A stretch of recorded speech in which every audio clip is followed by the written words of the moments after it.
বারবার সরকার বদলায়, কিন্তু সরকার বদলানোর পরেও বিশ্ববিদ্যালয় সম্পর্কে সরকারের যে দৃষ্টিভঙ্গি এবং শিক্ষা সম্পর্কে যে রাষ্ট্রের যে দৃষ্টিভঙ্গি, সেই দৃষ্টিভঙ্গির কিন্তু কোনো পরিবর্তন হয় না।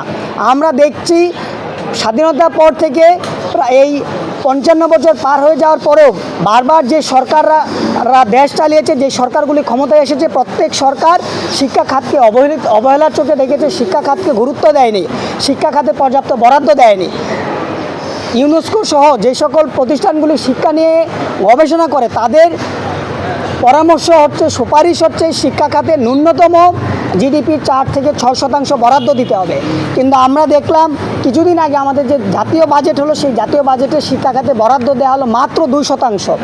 অর্থাৎ ঢাকা বিশ্ববিদ্যালয়ের বাজেট কিন্তু রাষ্ট্রীয় বাজেটের সাথে যুক্ত।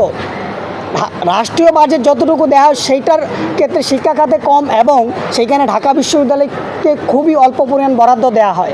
আপনারা জানেন যে ঢাকা বিশ্ববিদ্যালয় প্রশাসন 1400 কোটি টাকা বরাদ্দ তারা প্রত্যাশা করে ইউজিসির কাছে, সেখানে মাত্র 1033 কোটি টাকা দেওয়া হয়।